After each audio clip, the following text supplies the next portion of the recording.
Greetings in the name of Yahweh, the God of heaven and earth.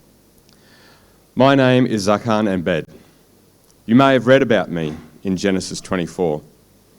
I was the oldest servant in charge of all of Abraham's household, managing the day-to-day running of things. Abraham purchased me as a small lad during his travel from Haran to Canaan.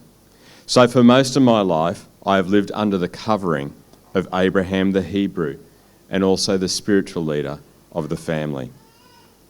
I'm aware that you're going through a series called 9 Lives, and I'm humbled that David has asked me to come and share some thoughts about my story and how in getting a wife for Isaac, my life was changed forever. I'm also aware that you do a personal reflection time at the end, so hopefully I'll leave you with some small reflections that based on what you hear today. Before I share some of my story, please allow me to pray. Yahweh, God of Abraham, my master, God of heaven and earth, thank you that through your favour you have brought me to this time, this place, and with these your people. Thank you for your covenant relationship that we can have in Jesus, just as you have been faithful over generations past. Would you faithfully use this time for your sacred work in each person's heart? Amen. It shouldn't come as a surprise that when you're getting into the sunset years of your life, you start looking back over those years. But you also look to the future and what is in store for those that you love.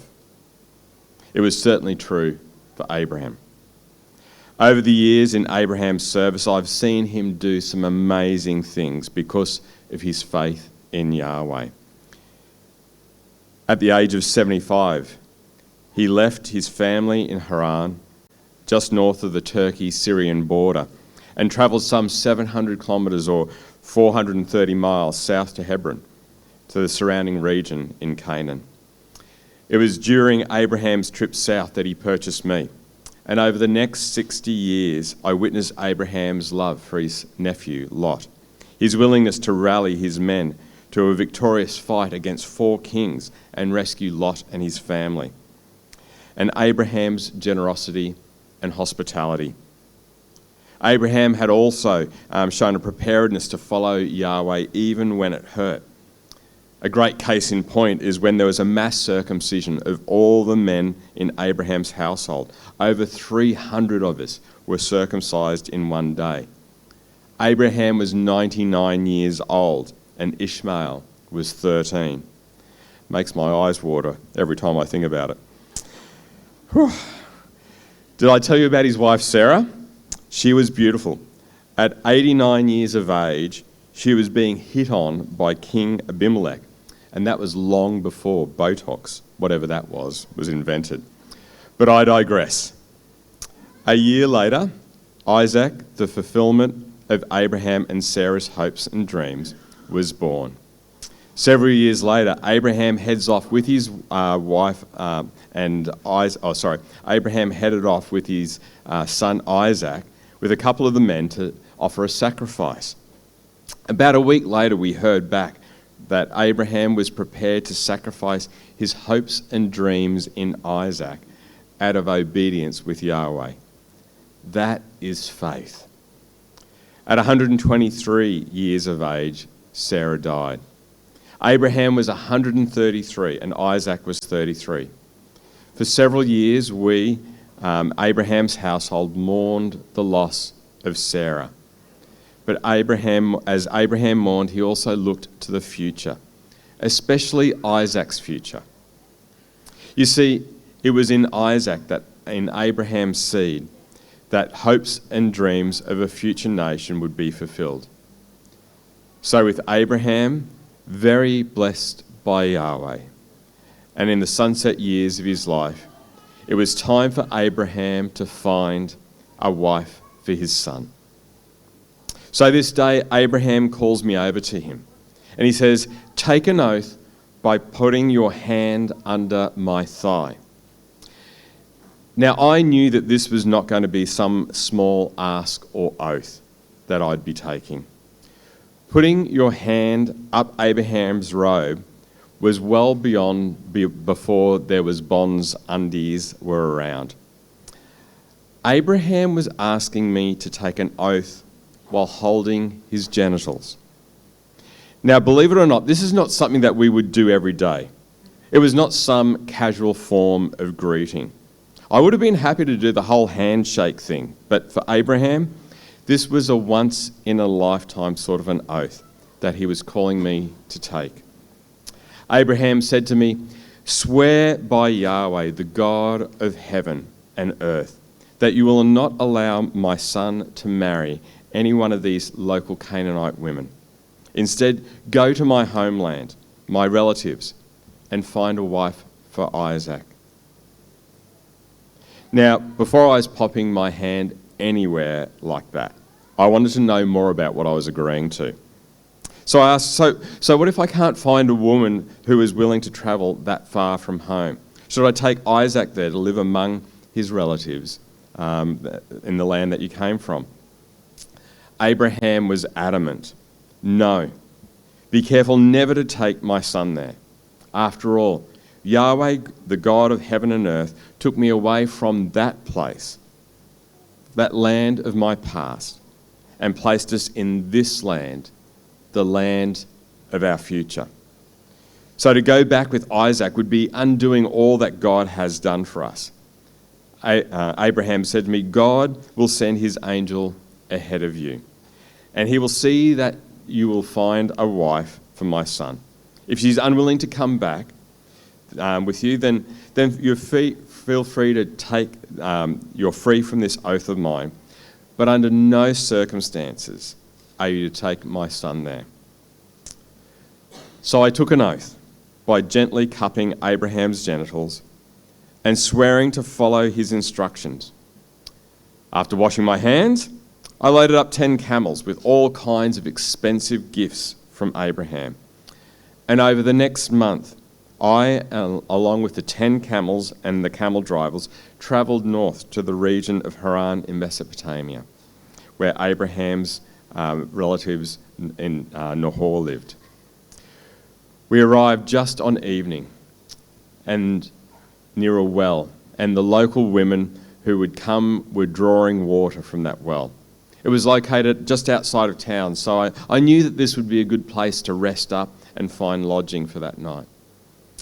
Abraham was 700 kilometres away, and now it was up to me to put Abraham's faith in Yahweh God to work in my life. After all, Abraham had taught us that Yahweh was not some idol. He was not bound by geography. He was the God of heaven and earth. So while my team was getting the camels settled, I prayed in my heart, "O Yahweh, God of my master Abraham, please give me success today and show unfailing love to my master Abraham.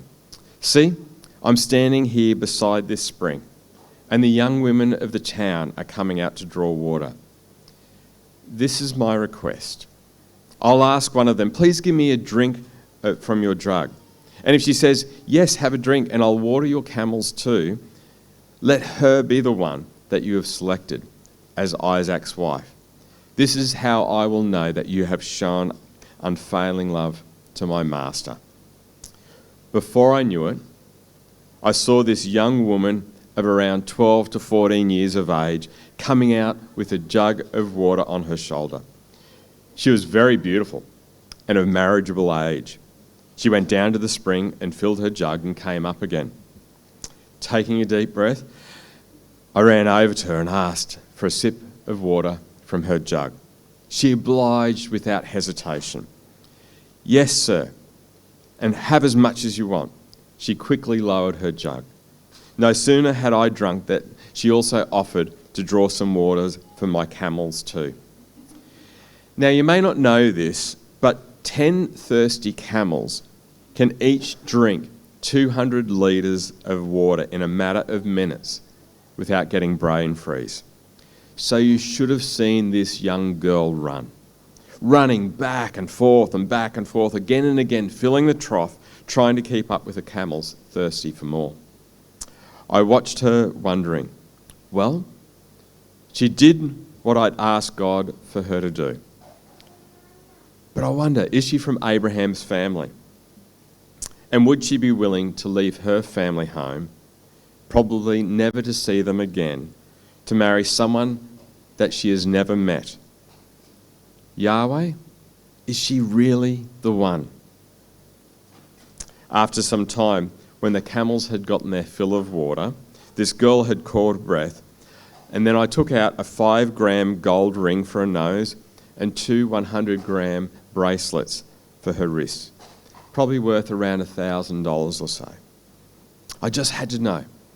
Whose daughter are you? Please tell me. Would your father have any room to put us up for the night? I knew I was pushing it by asking this girl about lodging, but the excitement, I just blurted it out. She told me, I am Rebekah, the daughter of Bethuel. My grandparents are Nahor and Milcah. Yes, we have plenty of straw and feed for your camels, and we have room for guests. Not only was she beautiful, hard-working, and generous, but Rebekah was the grandniece of Abraham, Isaac's first cousin once removed. Her grandfather was Abraham's brother.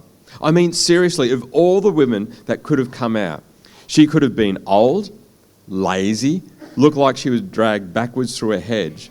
But instead, Yahweh brought out this beautiful, single, hospitable, hard-working girl who just so happened to be one of Abraham's relatives.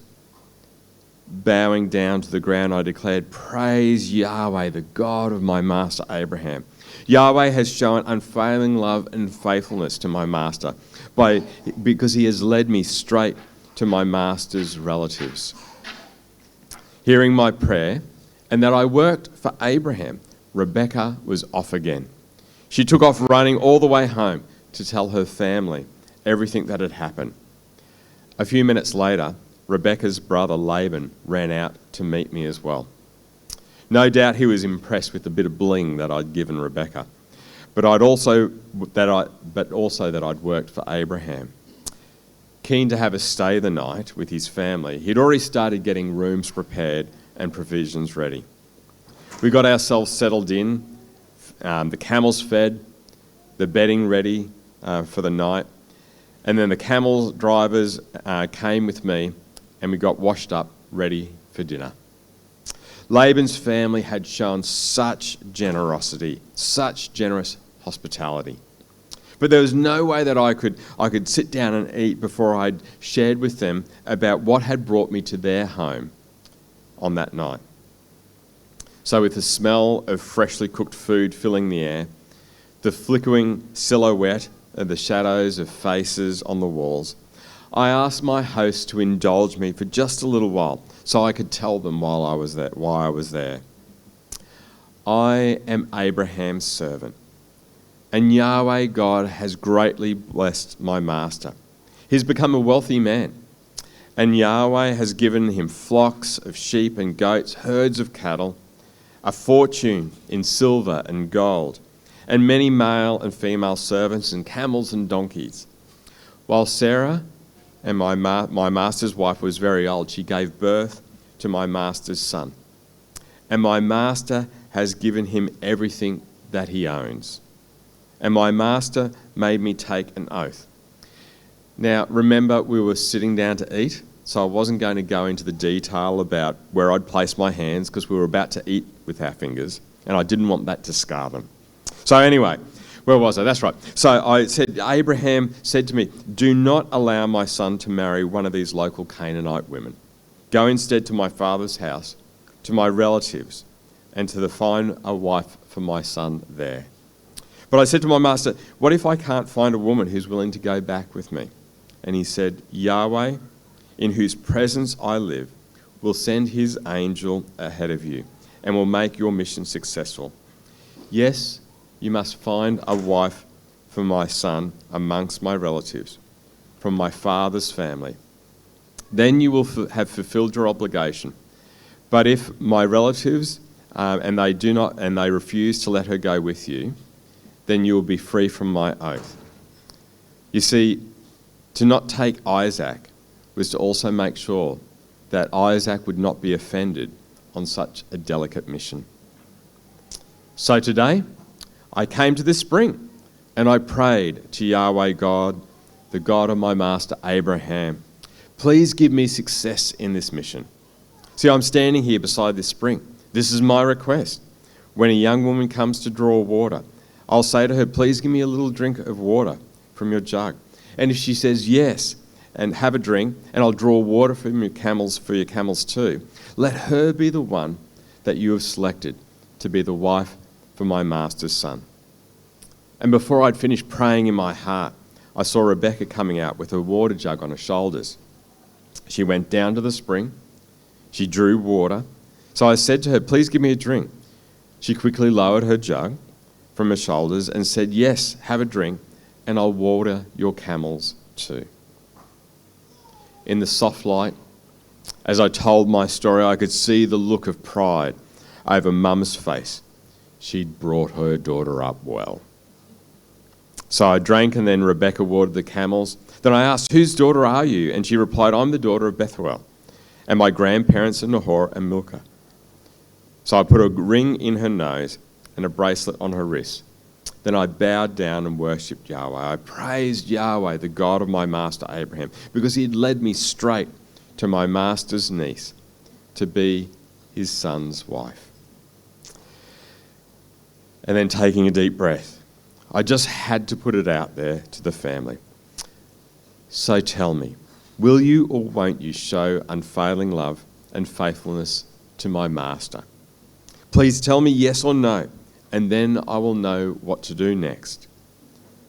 Laban and Bethuel replied, Yahweh has obviously brought you here, so there's nothing we can say. Here is Rebekah. Take her and go. Yes, let her be the wife of your master's son, as Yahweh has directed. What a great reason to worship Yahweh. He'd given me success in every way, and Rebekah would soon be Isaac's wife, to fulfill the hopes and dreams of Abraham and the promise of God. With a nod, the camel drivers with me were quickly returning with their satchels of clothes and silver and gold jewellery, more than enough for any bride price that might have been negotiated. Laban and Rebekah's mum were not forgotten in the gifts too. Abraham made sure that there was enough goodwill to go around. The food, the wine, the conversation flowed late into the night, and I went to sleep so blessed by the success that Yahweh, the God of Abraham, had given. The success that my God had given me.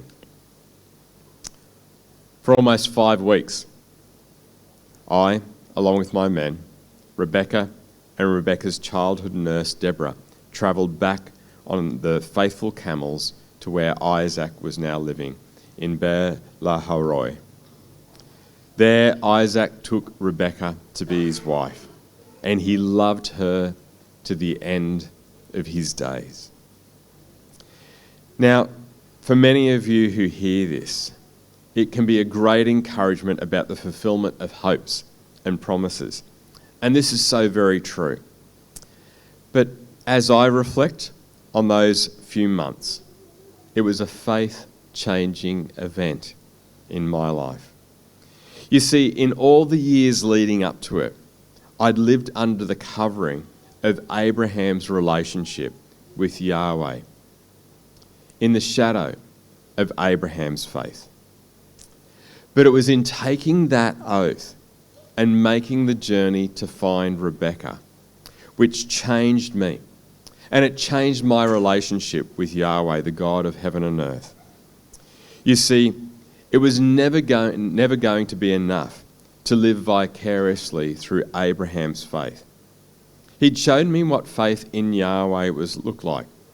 He'd embodied it, he'd modelled it, and he was prepared to trust God in risking all for it. But someone else's faith is not enough when you're standing by a well, making a decision that can affect the future. Faith has to go deeper. It had to become my faith, coming from my relationship with Yahweh God, that would give birth and strengthen my conviction that Yahweh would indeed speak to me and would work through me and give me success. Perhaps today you've been living in the shadow of someone else's faith.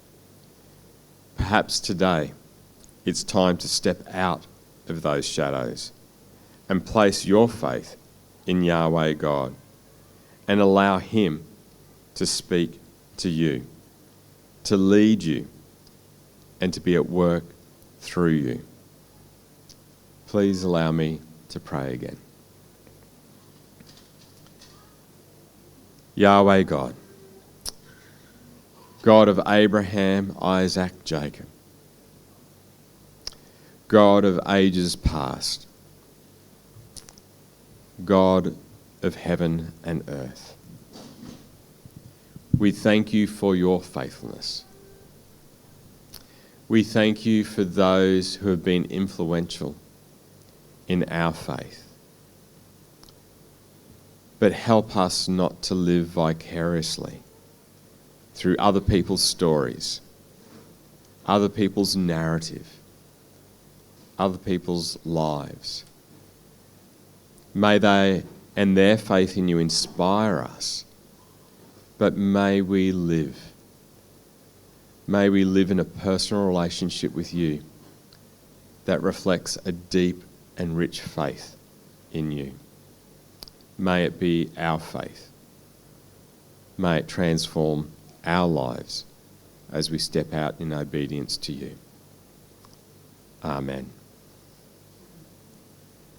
Now, I think you've been given some cards, and there's a picture that's on the screen behind us that we'll take some time to respond to and talk to Yahweh, God of heaven and earth, about what's stirring in your heart. Consider who has been influential in shaping your faith. Do you still live in the shadow of their faith, or have you moved to a personal faith in Jesus?